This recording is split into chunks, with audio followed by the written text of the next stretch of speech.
So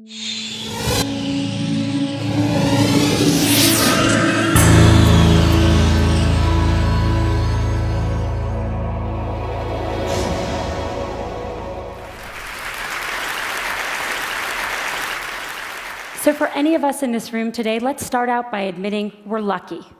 We don't live in the world our mothers lived in, our grandmothers lived in, where career choices for women were so limited. And if you're in this room today, most of us grew up in a world where we have basic civil rights. And amazingly, we still live in a world where some women don't have them. But all that aside, we still have a problem, and it's a real problem. And the problem is this: women are not making it to the top of any profession anywhere in the world. The numbers tell the story quite clearly. 190 heads of state, 9 are women. Of all the people in parliament in the world, 13% are women. In the corporate sector, women at the top, C-level jobs, board seats, tops out at 15, 16%. The numbers have not moved since 2002 and are going in the wrong direction. And even in the nonprofit world, a world we sometimes think of as being led by more women, women at the top, 20%. We also have another problem, which is that women face harder choices between professional success and personal fulfillment. A recent study in the US showed that of senior managers, of married senior managers, 2/3 of the married men had children, and only 1/3 of the married women had children.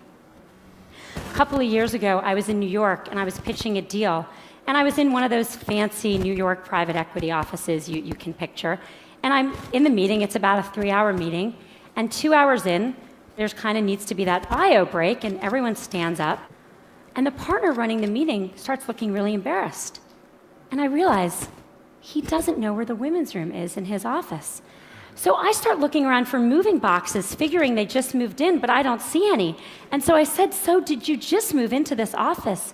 And he said, "No, we've been here about a year." And I said, "Are you telling me that I'm the only woman to have pitched a deal in this office in a year?" And he looked at me and he said, "Yeah, or maybe you're the only one who had to go to the bathroom." So the question is, how are we going to fix this? How do we change these numbers at the top? How do we make this different? I want to start out by saying I talk about this, about keeping women in the workforce, because I really think that's the answer. In the high-income part of our workforce, in the people who end up at the top Fortune 500 CEO jobs or the equivalent in other industries, the problem, I am convinced, is that women are dropping out.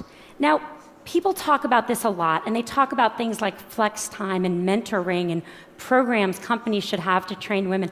I want to talk about none of that today, even though that's all really important. Today, I want to focus on what we can do as individuals. What are the messages we need to tell ourselves? What are the messages we tell the women that work with and for us? What are the messages we tell our daughters? Now, at the outset, I want to be very clear that this speech comes with no judgments. I don't have the right answer. I don't even have it for myself. I left San Francisco, where I live, on Monday, and I was getting on the plane for this conference, and my daughter, who's 3, when I dropped her off at preschool, did that whole hugging the leg, crying, "Mommy, don't get on the plane" thing. This is hard. I feel guilty sometimes. I know no women, whether they're at home or whether they're in the workforce, that don't feel that sometimes. So I'm not saying that staying in the workforce is the right thing for everyone. My talk today is about what the messages are if you do want to stay in the workforce. And I think there are 3. 1, sit at the table. 2, make your partner a real partner. And 3, look at that, don't leave before you leave. Number 1, sit at the table. Just a couple weeks ago at Facebook, we hosted a very senior government official, and he came in to meet with senior execs from around Silicon Valley. And everyone kind of sat at the table, and then he had these 2 women who were traveling with him who were pretty senior in his department, and I kind of said to them, "Sit at the table, come on, sit at the table." And they sat on the side of the room. When I was in college, my senior year, I took a course called European Intellectual History. Don't you love that kind of thing from college? Wish I could do that now. And I took it with my roommate, Carrie, who was then a brilliant literary student and went on to be a brilliant literary scholar. and my brother, smart guy, but a water polo playing pre-med who was a sophomore. The three of us take this class together. And then Carrie reads all the books in the original Greek and Latin, goes to all the lectures. I read all the books in English and go to most of the lectures. My brother is kind of busy. He reads one book of 12 and goes to a couple of lectures, marches himself up to our room a couple days before the exam to get himself tutored. The three of us go to the exam together, and we sit down, and we study, sit there for 3 hours in our little blue notebooks. Yes, I'm that old. And we walk out, and we look at each other, and we say, how'd you do? And Carrie says, boy, I feel like I didn't really draw out the main point on the Hegelian dialectic. And I say, God, I really wish I had really connected John Locke's theory of property, the philosophers that follow. And my brother says, I got the top grade in the class. You got the top grade in the class? You don't know anything. The problem with these stories is that they show what the data shows. Women systematically underestimate their own abilities. If you test men and women and you ask them questions on totally objective criteria like GPAs, men get it wrong slightly high and women get it wrong slightly low. Women do not negotiate for themselves in the workforce. A study in the last 2 years of people entering the workforce out of college showed that 57% of boys entering, or men, I guess, are negotiating their first salary, and only 7% of women. And most importantly, men attribute their success to themselves and women attribute it to other external factors. If you ask men why they did a good job, they'll say, I'm awesome. If you ask, obviously, why are you even asking? If you ask women why they did a good job, what they'll say is someone helped them, they got lucky, they worked really hard. Why does this matter? Boy, it matters a lot, because no one gets to the corner office by sitting on the side, not at the table. And no one gets the promotion if they don't think they deserve their success or they don't even understand their own success. I wish the answer were easy. I wish I could just go tell all the young women I work for, all these fabulous women, believe in yourself, negotiate for yourself, own your own success. I wish I could tell that to my daughter. But it's not that simple, because what the data shows above all else is one thing, which is that success and likability are positively correlated for men and negatively correlated for women. And everyone's nodding because we all know this to be true.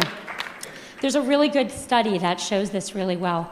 There's a famous Harvard Business School study on a woman named Heidi Roizen, and she's an operator in a in a company in Silicon Valley, and she uses her contacts to become a very successful venture capitalist. In 2002, not so long ago, a professor who was then at Columbia University took that case and made it Heidi Roizen. And he gave that case out, both of them, to 2 groups of students. He changed exactly one word, Heidi to Howard, but that one word made a really big difference. He then surveyed the students, and the good news was the students, both men and women, thought Heidi and Howard were equally competent, and that's good. The bad news was that everyone liked Howard. He's a great guy. You want to work for him. You want to spend the day fishing with him. But Heidi, not so sure. She's a little out for herself. She's a little political. You're not sure you'd want to work for her. This is the complication. We have to tell our daughter and our colleagues, we have to tell ourselves to believe we got the A, to reach for the promotion, to sit at the table. And we have to do it in a world where for them there are sacrifices they will make for that, even though for their brothers there will not. The saddest thing about all of this is that it's really hard to remember this, and I'm about to tell a story which is truly embarrassing for me, but I think important. I gave this talk at Facebook not so long ago to about 100 employees. And a couple hours later, there was a young woman who works there sitting kind of outside my little desk, and she wanted to talk to me. And I said, okay, and she sat down and we talked, and she said, I learned something today. I learned that I need to keep my hand up. I said, what do you mean? She said, well, you're giving this talk, and then you said you're going to take 2 more questions, and I had my hand up with lots of other people, and then you took 2 more questions, and I put my hand down, and I noticed all the women put their hand down, and then you took more questions, only from the men. And I thought to myself, wow, if it's me, who cares about this, obviously, giving this talk, during this talk, I can't even notice that the men's hands are still raised and the women's hands are still raised. How good are we as managers of our companies and our organizations at seeing that the men are reaching for opportunities more than women? We've got to get women to sit at the table. Message number 2, make your partner a real partner. I've become convinced that we've made more progress in the workforce than we have in the home. The data shows this very clearly. If a woman and a man work full-time and have a child, the woman does twice the amount of housework the man does, and the woman does 3 times the amount of childcare the man does. So she's got 3 jobs or 2 jobs, and he's got 1.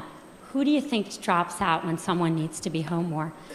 The causes of this are really complicated, and I don't have time to go into them, and I don't think Sunday football watching and general laziness is the cause. I think the cause is more complicated. I think as a society, we put more pressure on our boys to succeed than we do on our girls.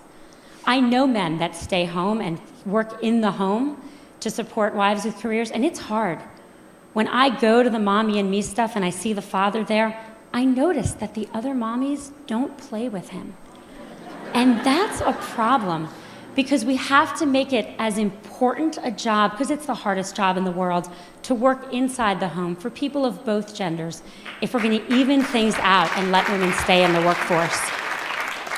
Studies show that households with equal earning and equal responsibility also have half the divorce rate. And if that wasn't good enough motivation for everyone out there, they also have more, how shall I say this on this stage? They know each other more in the biblical sense as well. Message number 3, don't leave before you leave. I think there's a really deep irony to the fact that actions women are taking, and I see this all the time, with the objective of staying in the workforce actually lead to their eventually leaving. Here's what happens. We're all busy, everyone's busy, a woman's busy, and she starts thinking about having a child. And from the moment she starts thinking about having a child, she starts thinking about making room for that child. How am I going to fit this into everything else I'm doing? And literally from that moment, she doesn't raise her hand anymore. She doesn't look for a promotion. She doesn't take on the new project. She doesn't say, me, I want to do that. She starts leaning back. The problem is that, let's say she got pregnant that day, 9 months of pregnancy, 3 months of maternity leave, 6 months to catch her breath. Fast forward 2 years, more often, and as I've seen it, women start thinking about this way earlier. When they get engaged, when they get married, when they start thinking about trying to have a child, which can take a long time. One woman came to see me about this, and I kind of looked at her. She looked a little young, and I said, so are you and your husband thinking about having a baby? And she said, oh no, I'm not married. She didn't even have a boyfriend. I said, you're thinking about this just way too early. But the point is that what happens once you start kind of quietly leaning back? Everyone who's been through this, and I'm here to tell you, once you have a child at home, your job better be really good to go back, because it's hard to leave that kid at home. Your job needs to be challenging. It needs to be rewarding. You need to feel like you're making a difference. And if 2 years ago, you didn't take a promotion and some guy next to you did, if 3 years ago you stopped looking for new opportunities, you're going to be bored, because you should have kept your foot on the gas pedal. Don't leave before you leave. Stay in. Keep your foot on the gas pedal until the very day you need to leave to take a break for a child, and then make your decisions. Don't make decisions too far in advance, particularly ones you're not even conscious you're making. My generation, really sadly, is not going to change the numbers at the top. They're just not moving. We are not going to get to, we're 50% of the population. In my generation, there will not be 50% of people at the top of any industry. But I'm hopeful that future generations can. I think a world that was run where half of our countries and half of our companies were run by women would be a better world. And it's not just because people would know where the women's bathrooms are, even though that would be very helpful. I think it would be a better world. I have 2 children. I have a 5-year-old son and a 2-year-old daughter. I want my son to have a choice to contribute fully in the workforce or at home, and I want my daughter to have the choice to not just succeed, but to be liked for her accomplishments. Thank you.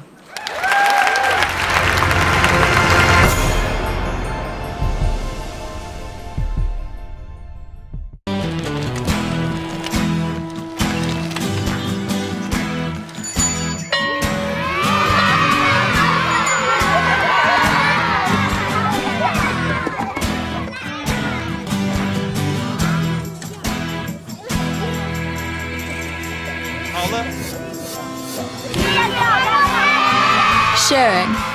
That's video on the Human Network. Siska, welcome to the Human Network.